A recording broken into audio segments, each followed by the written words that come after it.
From the Homestead Studios in Santa Clarita, California, it's just the Tip-Sters with Melissa Morgan. How do you do? If you've got a tip for Melissa, that nagging feeling you have about that thing you saw, the thing you think you saw, that saw you think was in the neighbor's garage but hasn't been there since his mother-in-law disappeared. Tell us about it by calling the Tipster hotline at 832-TIPSTER.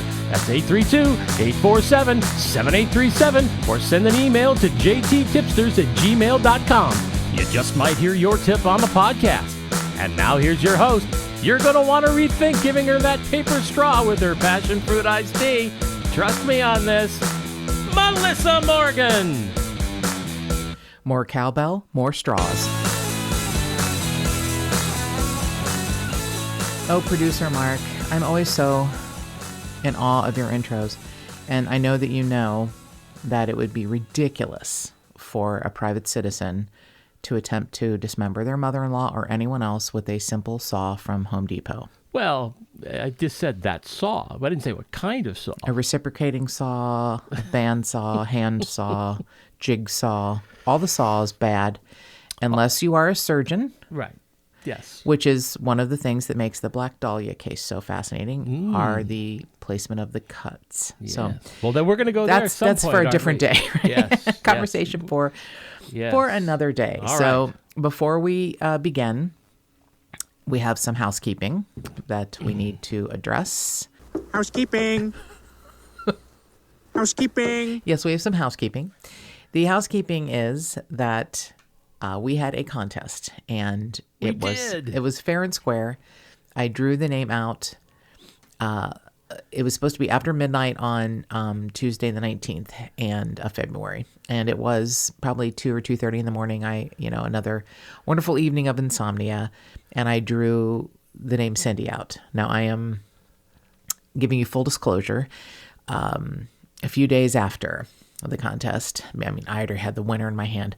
A few wonderful tipsters who had signed on to the Facebook page or the Instagram page and had said, I want the coloring book. I thought, they're just a little bit late. Tipster Cindy will never know that she won and maybe someone else. You did not. I did, and I redrew. But wait, there's a good ending. I redrew after I added the other two names in. I redrew again, and the name I pulled out was Cindy. So Cindy... You know what that was? That was the universe keeping you from committing a terrible crime. God was looking over you didn't the tell Crayola shoulder of my awfulness. No, I was trying to be fair, and in my inability to be like, I have no spine. Okay, they were late. I'm going to put their name in anyway. But it turned out and I would have, I'm sure, sent, if I'd pulled out a different name, I would have sent both of them a coloring book. Yes, you probably would have. You probably would have had to go buy another coloring book. Yes, because I'm full of guilt. A ridiculously expensive serial killer coloring book because I'm guilt-ridden for things I have and have not done and that other people have done. So Tipster Cindy won fair and square. I do want to let... She did win fair and square. We will be sending her the serial killer coloring book, which is the adult coloring book, which is really lovely, actually. Great art and a great way to decompress. And a wonderful article that Tipster Scott sent me I'll be addressing in another episode about how people are soothed by horror films and the adjacent cousin of true crime.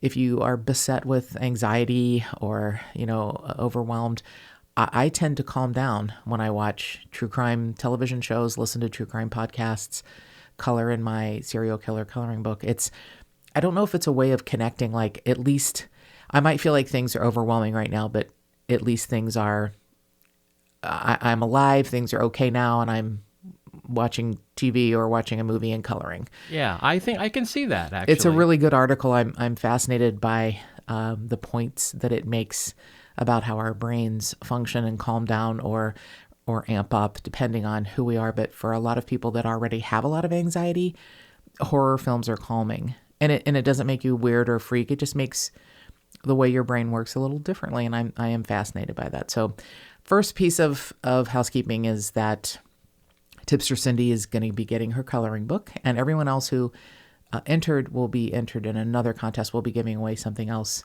later, and hopefully it isn't something terrible like a jar of pickled lemming knuckles. something like Well, that. we had a whole gross of them in the garage. Right. So I did want to we're say thanks for telling everyone I got them on sale at Sam's Club. Thank you, Mark. we're gonna have to get rid of them somehow. Honey. Right. Yeah. So we have a contest. We raffle off pickled lemming knuckles. So the other piece of housekeeping is that producer Mark has hit me very hard with the cattle prod to remind me that he didn't shock me with it. He just hit me with it to remind me that we need to let you know you can always call us with any idea, tip, piece of information you have about a case, hot or cold, or a show idea at 832-847-7837, 832-Tipster. We would be very happy if you would take the time, wherever you are listening to this podcast, to rate or review and subscribe to this podcast. If you like the podcast, it is just the Tip-Sters. And if you do not like the podcast, it is Glenn Fry Must Die. Right. And remember, that's just the Tip-Sters. Don't leave out the hyphen. Right. And if you need to email us, absolutely, you can email us at jttipsters@gmail.com. And I know you can find us wherever you are listening to your podcasts, and hopefully you can tell friends about us. And if you like us, tell friends. If you don't, just keep your stinking mouth shut. We don't need that bad press right now. I don't know if that's the right attitude. I know. I've always been sort of a charmer. Just look past me. So this week's case, at the end of every month, our last episode is always going to be a missing person or an unsolved case. And this one is very, very close to my heart. And I didn't even know it was there. It was close to my heart because it's where I grew up. And I was very surprised at my unfamiliarity with it. It happened when I lived there. I grew up in northern Kentucky, a mere 10, 15 minutes from Cincinnati. But when you say you grew up in northern Kentucky, everyone assumes that your mother was a coal miner and your father smelled of elderberries. No, wait, that's something else. But they think that you were a hillbilly. And it's like, okay. So like 15 minutes north of us is Cincinnati, where everyone is, proper. And you go 15 minutes south and no one wears shoes and everyone borrows and shares teeth. It isn't like that. It's really not at all. It's a lovely place to raise kids. Very safe. It's absolutely much more built up now and developed than it was 38 and a half years ago. But in 1980, a young man went missing. And I am just really surprised that I was so unfamiliar with the case. At the time, I'm going to guess it was a big deal. I don't know where I was or even where my friends were that we were not aware of this. But two friends were. Two friends had sent me this idea to cover separately of each other over a few weeks apart. Tipster Sherry and Tipster Denise. And you'll hear a little bit about where they found out about this case. And Randy, when he went missing in 1980, was about a month shy of being 18, and I would have just turned 16. So we were 2 years apart in school, and I really wasn't familiar with the case. I didn't remember when Tipster Sherry sent in the idea to cover his story. I was like, I remember the name sort of, and then when Tipster Denise sent in the idea and some pictures, I was like, oh, I remember his face, kind of. But I don't know if it was, when you're young, 2 years apart can be like a mountain to cross. But I don't know that we, were ever ran in the same circles. But it just seems like when a young man under the age of 18 goes missing in a very small town, it seems like it's a teachable moment. Like your parents would say, this is why you're careful. And it just seems like this would have been much more of a cautionary tale, and I would have heard much more about it, but I really don't remember hearing about it. But it's very fascinating to know that this young man went missing while in police custody, or just after he had been released from police custody. And no one knew. Right. That is the main point of this story, is that we still don't know what happened to Randy. Where is Randy? So if after hearing this episode, you have any ideas, you know where to get us. We leave the number of the Kenton County Police Department and 1-800-LOST. You have our number, our email address. And hopefully after this interview with Detective Brian Jones, something will have shaken loose if you were in the area. My Northern Kentucky peeps, I love you and miss you, and I hope that this story is as fascinating to you as it is to me. So our guest today is Detective Brian Jones from the Kenton County Police Department, who I believe was handed Randy's case in 2018 in July. But before that, I want to go back and ask Detective Jones a few questions about himself. So I know you said you came to the Kenton County Police Department, but first you were in Ohio. Were you an officer in Ohio also?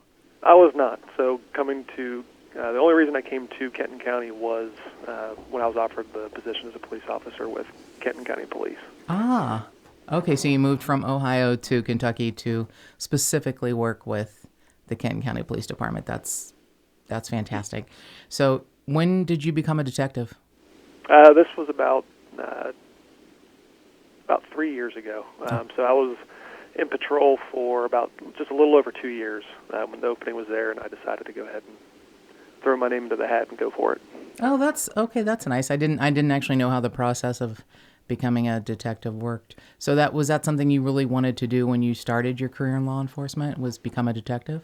It was. I always kind of knew that there was something I wanted to do, either in investigations or kind of get into computer forensics of some sort. And thankfully, the time that I came on was really just being at the right place at the right time, with some retirements that were going on and some people moving around and being at the end of their, because investigations is an assignment that goes on for 4 years with a fifth-year option depending on your performance. So thankfully around the time that I was going, like I said, about 2 years in, there was that opening there, and like I said, right place, right time, and I threw my name into the hat, and here I am. There's nothing better than really good timing. That's what makes everything kind of a smooth transition. So what's your favorite part of your job? Favorite part of my job as a whole, just in law enforcement, really, it's going to sound cliche, but it's the camaraderie with the guys that I work with. Again, not to sound cliche, but really, the guys that I work with are fantastic. I would classify them literally as Kenton County's finest. I really enjoy working with them, and it's one of the first jobs that I've ever had where I come in and I'll go home and I'm looking forward to coming in the next day. So it's just a really enjoyable job where I'm at. That is a beautiful thing, and I have a very limited knowledge of your chief, Mike Spike Jones, but that's from 8 million years ago. Actually, right around the time you were born. That long ago, that's when I met Chief Jones. So, and he was at that time he was a patrolman for Covington. So that he's an interesting fellow, and he was just the same when I contacted him about Randy's case. He was just the same guy, like he hadn't changed. Right, and he's a great guy. I know that he started out as a police officer with Covington and then worked his way up to chief. And actually, I knew who he was before I even moved to Kentucky, because I've seen him on TV before. And all that. So it was kind of cool to come down here, and then after a couple of years, then he comes in as the chief, and he's a great guy. Yeah, talk about that is really good timing. Really good timing. So, jumping forward to July of 2018, is there a cold case department, or you just went looking and found this case, or did someone drop 74 boxes on your desk and say, fix this, Brian? Yeah, so the way that we're structured our investigations is we kind of have our own specialized assignments. We don't have a cold case division per se. There's only about 4 or 5 of us in investigations. So one guy might be geared more towards property crimes, another one geared more towards personal crimes, so that'd be your robberies and your sexual assaults and things of that nature. But as far as cold cases go, it really just kind of came down to who's interested. The detective who formerly had the Randy Sellers case before me, he was actually in the process of retiring. Detective Sherberg? This was Detective Steve Benner. Okay. Detective Sherberg, he had actually transferred to a different agency in Gotcha. the area. So with him leaving, my command staff felt it was going to be important to any kind of cold case, especially the Randy Sellers one, which is relatively high profile in our area, get assigned to somebody and have a fresh look at it. So I'm glad you brought that up, because some of the listeners will know this, and most of them probably won't. But I grew up in the area that Detective Jones is with now. So I grew up in Kenton County, Kentucky, and specifically in Independence on Mills Road. I can give you my address, 673. Anyway, so it was a great place to grow up as a kid. You realize we're going to have to cut that out, you know. Well, first of all, the address has changed. Okay, then never mind. You don't have to cut I'm it. the person that lives there now. Yeah, I was going to say, it's not the address. They changed it. Don't you remember when we drove down there? We were visiting, and I'm like, oh, it's a different number now. Ah, right. Yeah, and half of Mills Road is Taylor Mill, and the other half is Covington, or at least it was when I was there. I was on the Taylor Mill side. Who knows what it is now? Like I said, when I found out my old house address changed, I was like, what? No. So yeah, I loved growing up on Mills Road, and it was a great place to be a kid. And I'm only 2 years younger than Randy, and I had no idea that this happened in 1980. Zero Zippo. No idea. And I thought that perhaps I had, suffered a blunt force head trauma, or I've called several of my friends who I've known since the 7th grade. And they're all like, what? No one that I was really close to knew about this case. Now, I explained to Detective Jones before we talked to him that the reason I was getting in touch with him is that 2 wonderful girls I'd gone to school with contacted me within several weeks of each other privately and said, would you consider covering the Randy Sellers case? And I'm like, sure, who's that? And both of them found out years later. One of them found out from a missing poster on the wall of a store in Texas. And the other one found out years later at her job on a missing poster on the wall of her job. So I'm so shocked when you say that this is such a high profile case. I think you must be talking to people who've lived there a long time and maybe haven't moved and remember it. But I just feel like it would have been such a teachable moment to teach your kids, to be careful and be safe, because he was only 2 years older than me. So he would have been 17, almost 18. I was 15, almost 16. Extremely familiar with the Kenton County Fair. Let's just say I may have won a ribbon or 2 with my cookies. That's all I'm saying. And they may have gone to the state fair. She likes to brag. I like to brag, especially since I only go into the kitchen now to get another Mountain Dew kickstart. So anyway, that was the thing to do in the summer. You would go to the gosh darn Kenton County Fair because you're a kid and there's nothing to do. So Randy's 17, a month, three weeks from being 18. And from the report of these 2 wonderful girls I went to school with, Sherry and Denise, apparently he was considered a hottie. Now, not really my type, but I get it. He looked like Leif Garrett or something, which of course Detective Jones is like, who's that? Did he discover Scandinavia? No, he was a heartthrob in the 70s and 80s. So Randy was a handsome dude, according to some, and he wasn't a big fella. He was like 5'9" and weighed in at like a $150. He was not big. So when, the reports are that he got into a scuffle at the Kenton County Fair, maybe over judging a cow or something. And then the police were called, the Kenton County police were called, and he was going to be booked for intoxicated and disorderly. There's that old saying, like, 5 drunk guys will start a fight and 5 stoned guys will start a band. So do you happen to know what the officers at the time thought he was intoxicated with? I believe it was, looking at some of the interviews that are in the case file, I believe there's a question about it being alcohol. Okay. That's what I assumed, because he, just from everything I've heard from the people that knew him, seems like he would have had a drink or 2.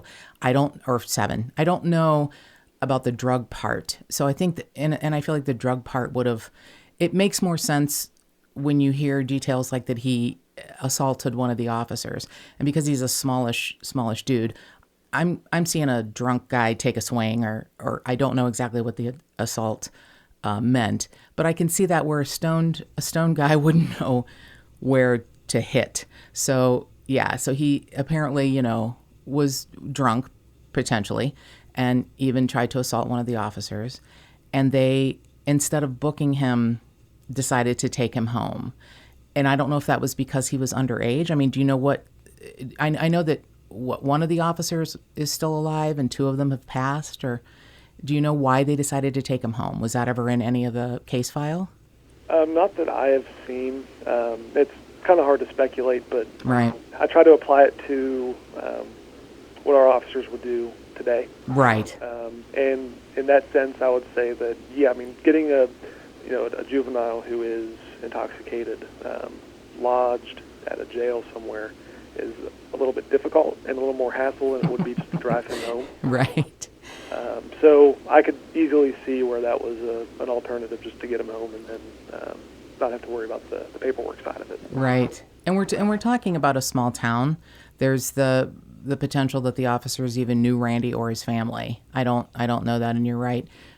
Speculating 39 and a half or 38 and a half years later is difficult to do, especially when there aren't that many people around anymore that, can give you information other than what they've heard. So it does make sense that the officers at this time, it's August 16th, 1980. It's a Saturday. It's the Kenton County Fair. Randy Sellers, local boy, involved in an altercation, and it gets, taken home instead of taken to be booked. So letting him off a mile from his home, apparently, that's a lot of the reports. The reports are saying, and these are all online speculation because I haven't gotten the case file yet from Captain Johnson, but so he may have, because of his intoxicated state, he may have given the officers the incorrect address. His mother felt that perhaps, and I know you can speak to this because you've spoken with Mrs. Cotton, his mother felt that perhaps he was trying to hitchhike to the area that she was staying with a friend near Kincaid Lake. I mean, do you have any other theories, or has anyone said anything about why he would not be taken all the way home? Yeah, so again, it's kind of difficult to apply reasoning from the early 80s to today. Right. Because having a juvenile dropped off, even, a mile away from their house while they're intoxicated today sounds extremely irresponsible. But that being said, back in the 80s, that very well could have been a common practice. And, there's a lot of things that I've heard from the 80s that was completely normal back then, and today would be looked at like, like you're crazy. Absolutely. So as far as theories go, I've heard given the incorrect address, trying to go see his mom, who was staying with a friend a little bit further south. And then also another one that I had kind of come up with after speaking with Randy's parents is that there was speculation that there was concern on Randy's part about going home where his stepdad was while he was intoxicated. And getting in trouble? Correct. Yeah. So those are probably, I'd say, the top three that we've kind of looked at of being the reason on why. So, and some of them make sense in trying to remember the time. I mean, this is, 38 and a half years ago. This is 1980. And it was just a completely and utterly different time. I mean, it was such a different time. I grew up on Mills Road, and I went to school with the same kids from Whites Tower Elementary to Twin Hoffel Junior High School to Simon Kenton. And in my 10th grade, my sophomore year, we moved to Florence. And my mother, which is in Boone County, a different school district, different county, but not that far away. By then I was driving, and my mother knew I was going to be heartbroken not getting to graduate with my friends I'd known forever. So I'm admitting to you my complete life as a criminal right now, Detective Jones. My mother got a P.O. box in Independence, at the post office in Independence, for any school correspondence, and we lived in Florence my last 2 years of school, and I still went to Simon Kenton. You really should have let me check and see if the statute expired before we talk to an officer of the law. Well, take away your high school diploma. And you know what? They can have that one. That's fine. It's the college degree I'm really proud of, because, majoring in radio, TV, film is like getting a degree in recess or gym or something. But yeah, no, they can't take it from me. Well, how about this? If they can find it, they can have it. So, but I really wanted to graduate in 1982.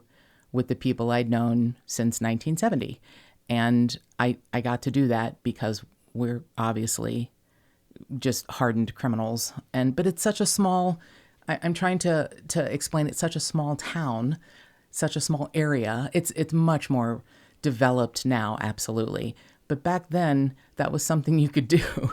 You could live in a different district and go to the school you wanted to if your mom was smart and figured out a way to do it. And my mom was brilliant because I sobbed, for an entire summer thinking I wasn't going to get to go to school with my classmates, and I did. So that's the extent of my criminal, enterprises, and I'm hoping that you will have that expunged from my record. But I'm trying to get listeners to understand in 1980 what we're talking about. And it wasn't Mayberry. It wasn't like, the chief of police walked around with a fishing pole and didn't wear shoes. But it was such a small town, and it was a great place to raise kids, a great place for kids to feel safe. That's why this story was so shocking to me, because I had no basis or understanding or memory of it. And I'm going to guess that at the time, a lot of people just assumed Randy walked away. And I think that may be easier to swallow than if something nefarious happened to him. It just seems like that's the kind of thing that's part of the history that would go around, is like, he just walked away and started a new life. But I don't believe that happened.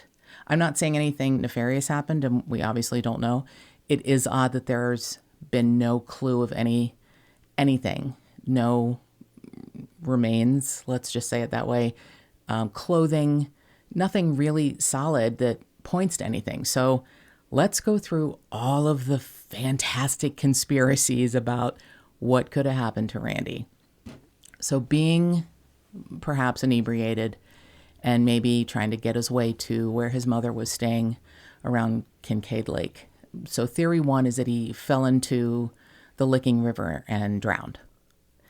Now, I don't know a whole lot about retrieval in the water, but I do know, doing this podcast for a while now, there's usually something that shows up. And I'm going to guess when a 17-year-old, he's still a child at the time, when a 17-year-old child goes missing, people look for him en masse. So there really wasn't a lot found around the Licking River that would have suggested he drowned, right?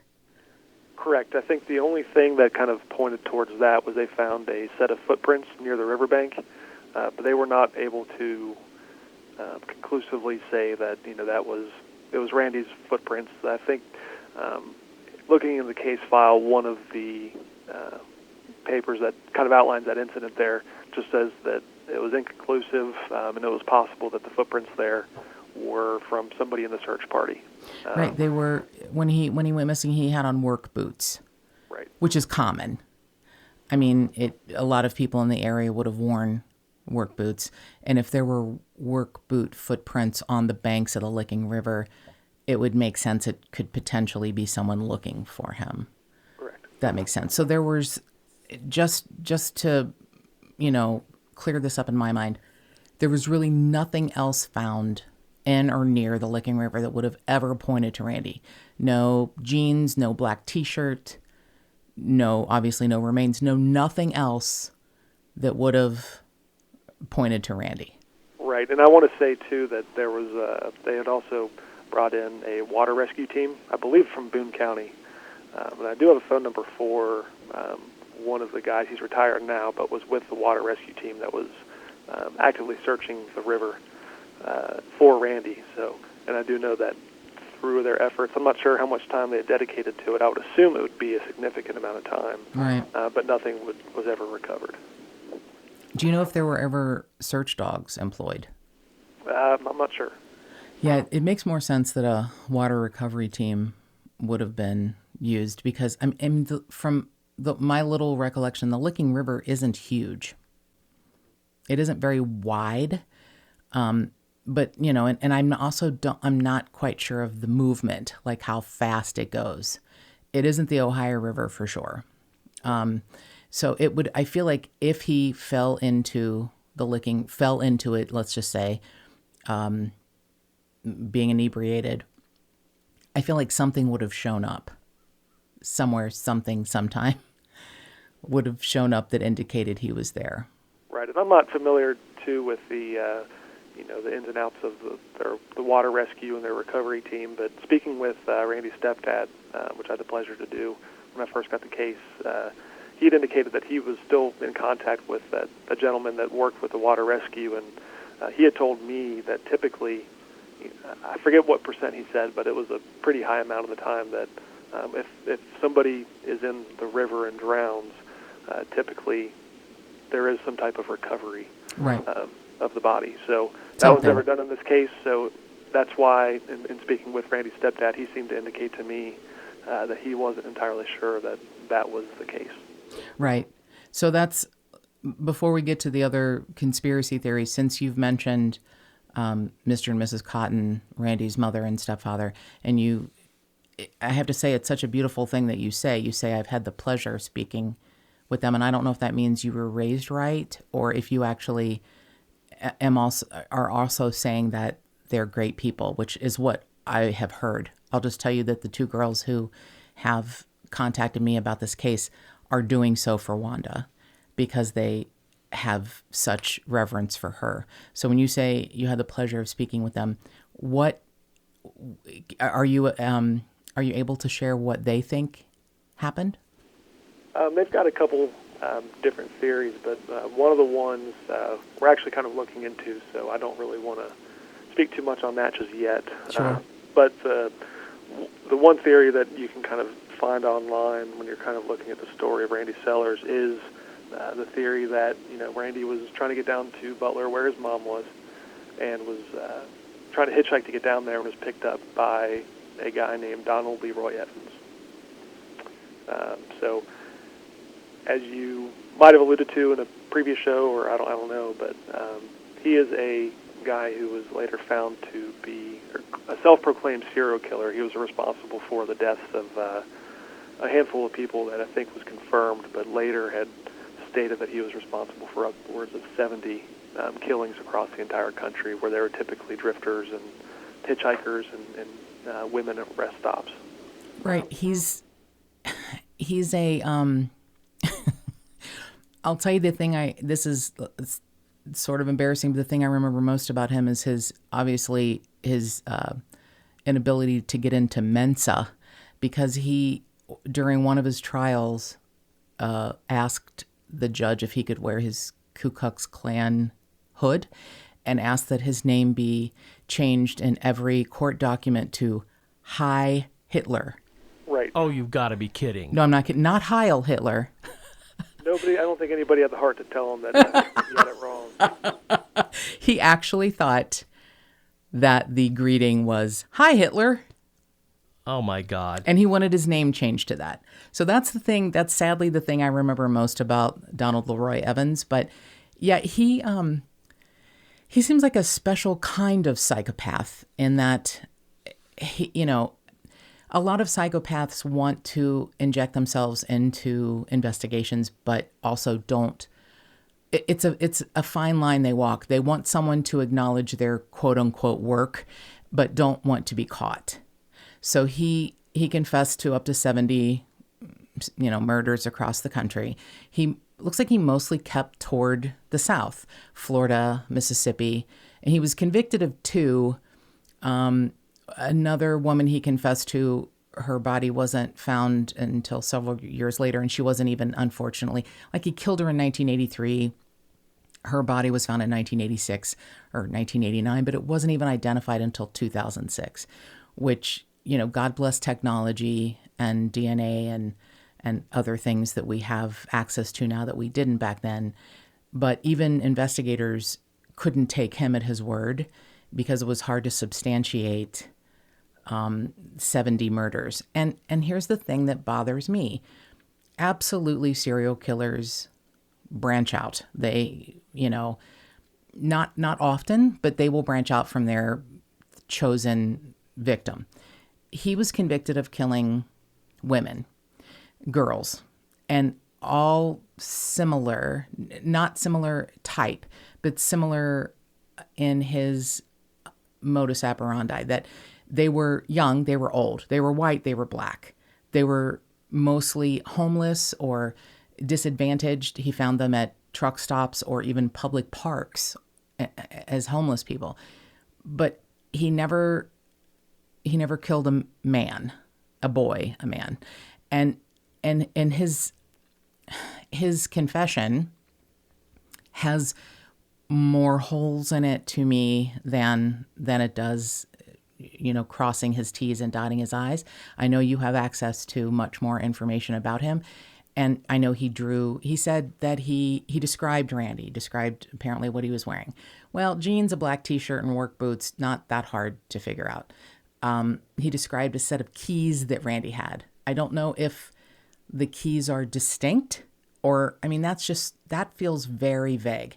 He drew apparently a very detailed map of Kincaid Lake, where he said he picked Randy up.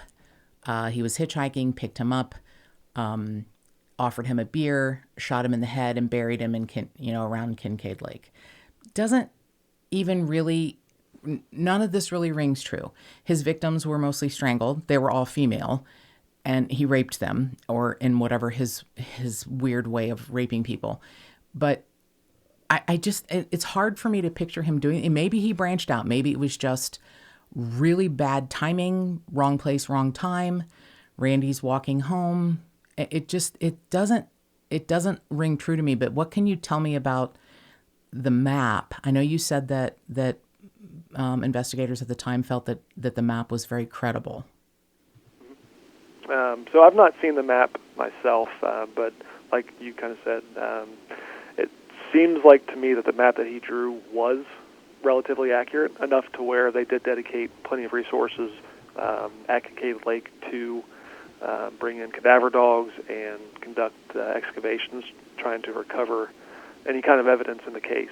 Yeah, he actually led them there, right? And said he would show them where his body was? Right, and I believe once they took him up there, that's when he decided that he was not going to be cooperative anymore. Okay. But to speak kind of on, his modus operandi, where it's primarily women and not necessarily men. One of the areas that I'm kind of looking into with him, and I know it doesn't really match his victimology, but looking at the span where he was doing these murders that he was actually convicted on, these all take place after Randy Sellers went missing. So, okay. From what I understand, so I think the earliest killing that he had been found guilty to was 1985. Yep. So I could see how, theoretically, if that was just kind of the beginning of what he was doing. I see. So maybe it was a trial or something. Right. It could just be he was out, he was bored, and just did it. So one of the things that we're trying to do, and I know that the FBI has actually looked into him at some point, just for a lot of the claims that he made. Like you said, the 70 plus that he said that he was responsible for, which turns out to be a huge exaggeration. Right.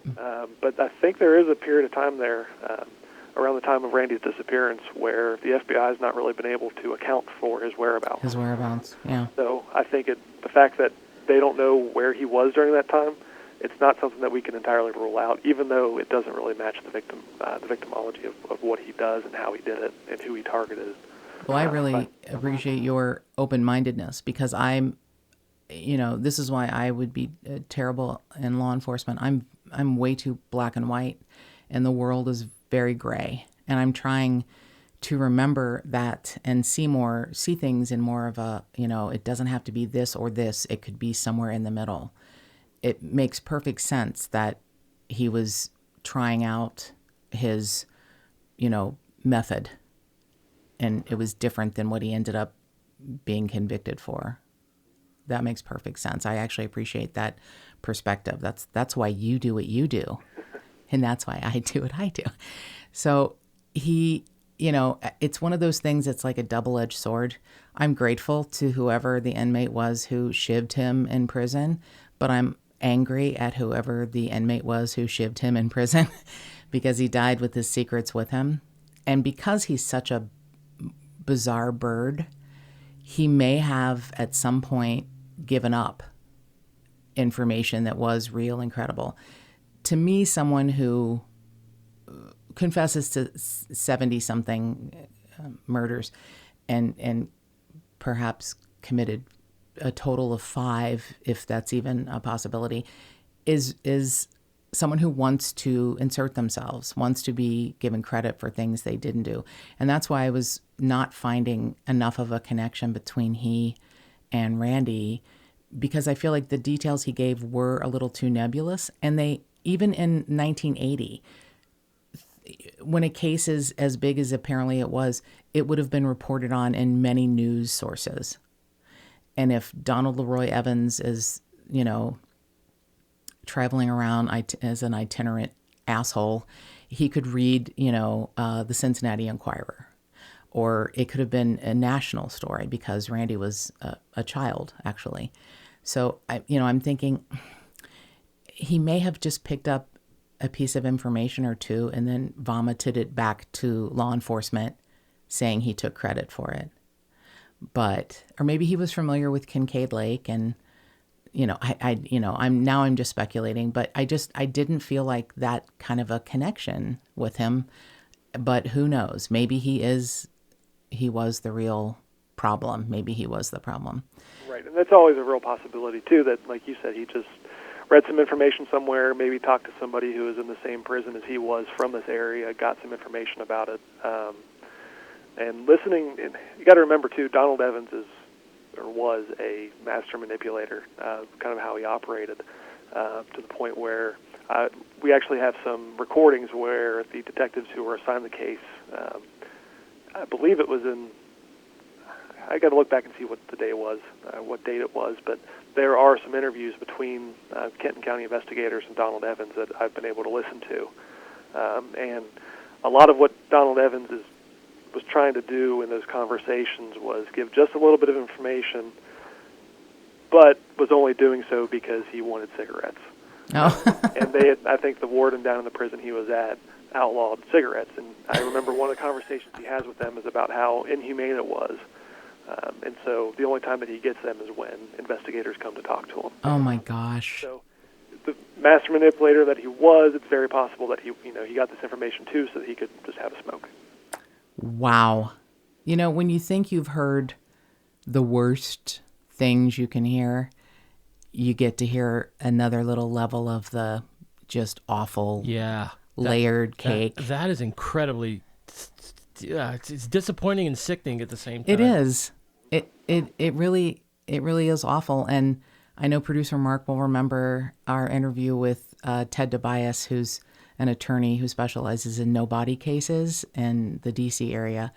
And he told the story of a man in Virginia who killed his wife and buried her in the woods and, denied it until he actually got prosecuted on a no-body case, and then said he would tell them where he buried her if he could have an Xbox.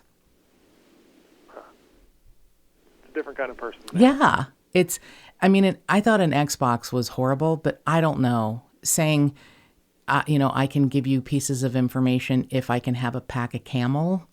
I don't know. So I'm actually glad you said that. I wondered if there were any recordings, audio or video of any persons of interest in the case. So it sounds like at least there are some recordings of Donald Leroy Evans, as disgusting as they may be. Do you know if in the recordings any real credible information came out from him? So that's kind of the issue that we had with them, is they were actually recorded on micro cassette tapes. Right. So we had actually worked with the FBI to get those to them and dubbed over onto CDs so that we could play in an MP3 format. Unfortunately, during that transfer, the audio quality diminished significantly. So I think there was a total of 9 recordings that we have, and there were 2 or 3 of them that were pretty much, you can't listen to them. You can't get anything out of it. So, but that being said, it's very well possible that those micro cassette tapes, can still play. It's just trying to find A something that device. plays a Right. Oh Right. yeah, I mean it certainly can be done. Yeah, you're talking yeah. to a guy who produces this show almost exclusively analog because that's what he likes. And I agree with him. It has a warmer sound, but boy, when things break, you have a real good time trying to fix them, don't you, Mark? Yeah, but if those tapes still play, there are ways to get them and to enhance the sound and get them onto digital format. It's probably a matter of money, and I know that normally in a police department such as yours, and especially in a relatively small community, funding is probably a problem or an issue. Well, if the FBI has them, they got deep pockets. That's true. So hopefully they could figure it out. Yeah, so that's just one of the little interesting hurdles that we run into. And we do have some more recordings as well that I've not been able to get into just yet. In our evidence room, we actually have it's like 3 reels. It looks like a reel-to-reel, but it's audio recording. Right. So it's kind of strange, but I'm trying to find equipment to play that as well. So we're going to be reaching out to some local areas here to get some equipment that we can borrow. So there is still, audio recordings that we do have that I don't know what's on it.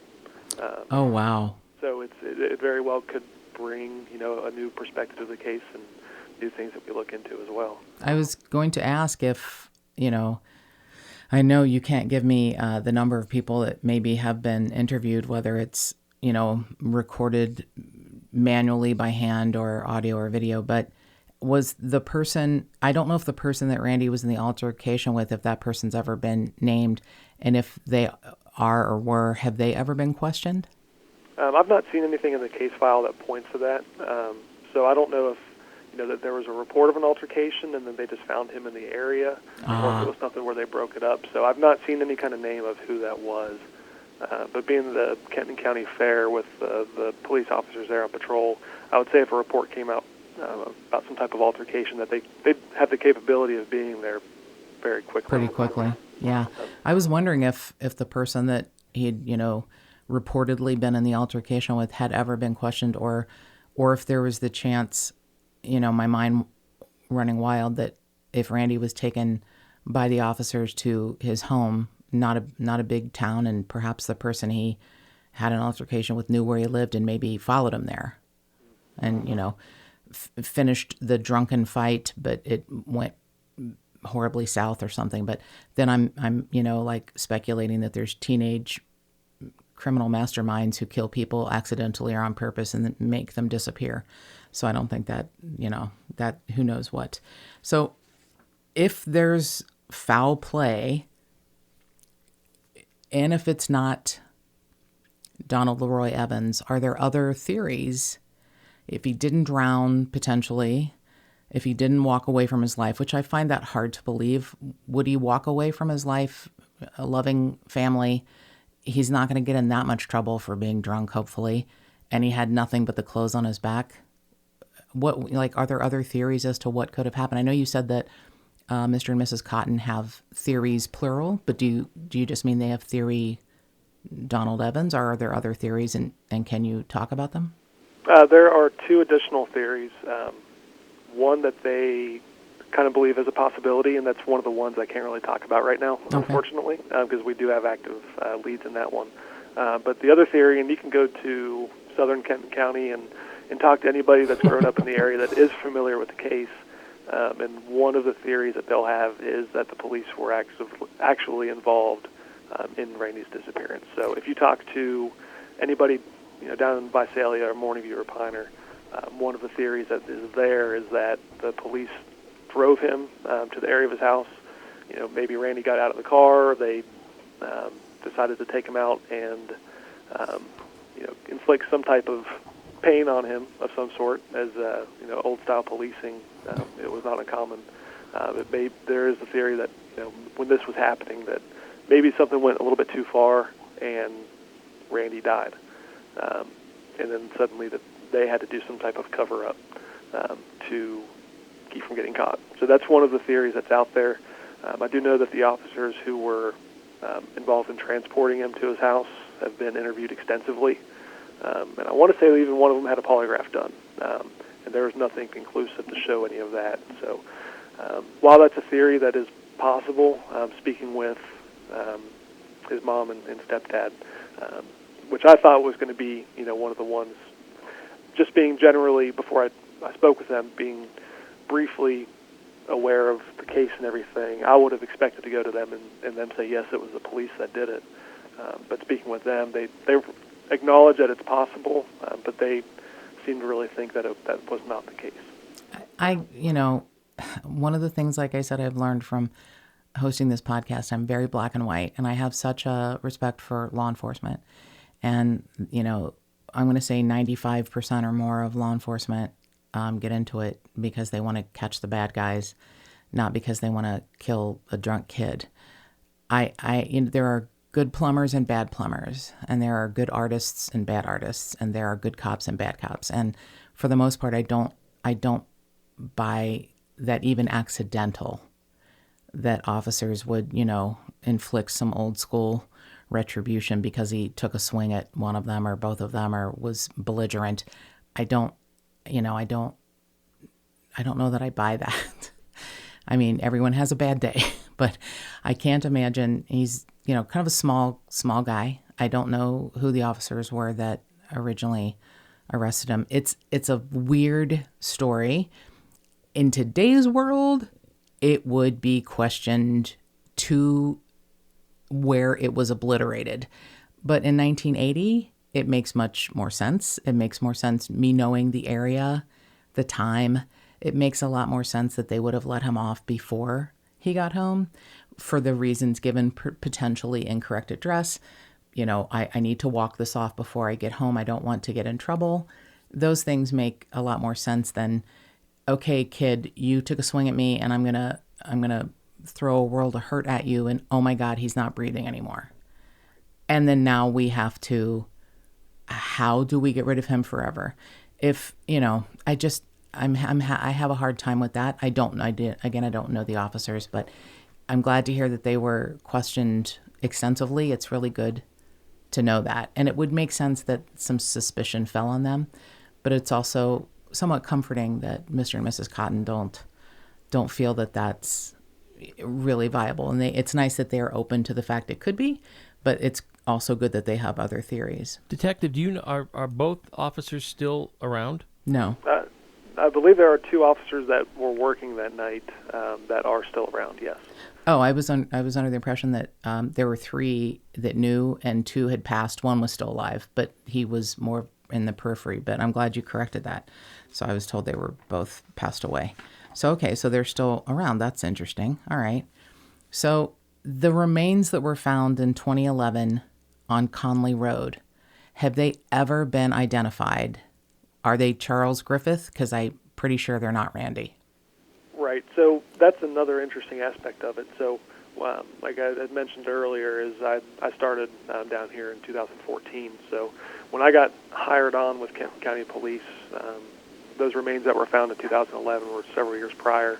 And to this day, I haven't really heard too many details about that. But that being said, I can't say conclusively if they identified that it was him, but I would certainly feel like, especially with the effort that Detective Sherberg and Detective Benner put into the case, that if there was any kind of shred of possibility that it was Randy Sellers, that would have been pursued a lot more vigorously.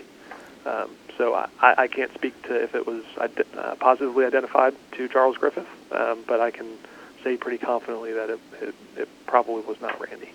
Well, I was looking at all of the missing persons websites that Randy is listed on because when people send me ideas for cases to cover in the podcast, as you can probably hear, I do a lot of research, and this one means a lot more to me because it's my childhood. It's where I grew up. It's, everything that formed my base of who I am. And Randy's listed on numerous, thank goodness, on numerous missing persons websites because I just have this, I have great faith in the internet, and people find and people look and people consider themselves, armchair sleuths, and people are always looking for missing people in their area and people that have access and generations to come. These databases are so vitally important. And he's listed, my favorite one is NamUs. because it has only because I know you don't know the history of this, but I started this podcast when a man went missing in my area. And he has been missing now for 2 years. In January of this year, it's been his second year anniversary of being missing. And while Santa Clarita isn't, Independence, it's not that far off. It's not exactly the Independence of California, but it is a suburban bedroom community of Los Angeles. The way Independence is a smaller version of Covington or an even smaller version of Cincinnati. So it's where the people that make those cities run live. So Santa Clarita is a small town for all intents and purposes, and people don't go missing unless they want to, have reasons to, perhaps a addiction issue. And this man who went missing was a family man and had no reason to go missing, and we know pretty much what happened, and it wasn't good, and he did not go missing on his own.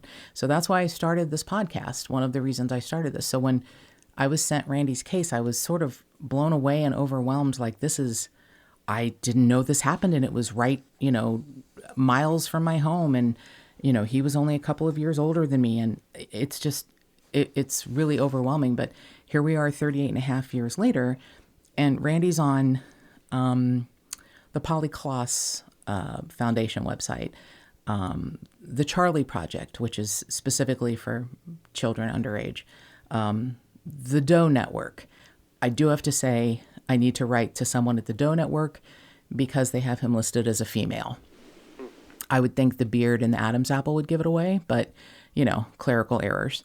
He is on NamUs. He is on the North American Missing Persons Network. He's on so many websites. It's fantastic, the number of places you can access anything about Randy.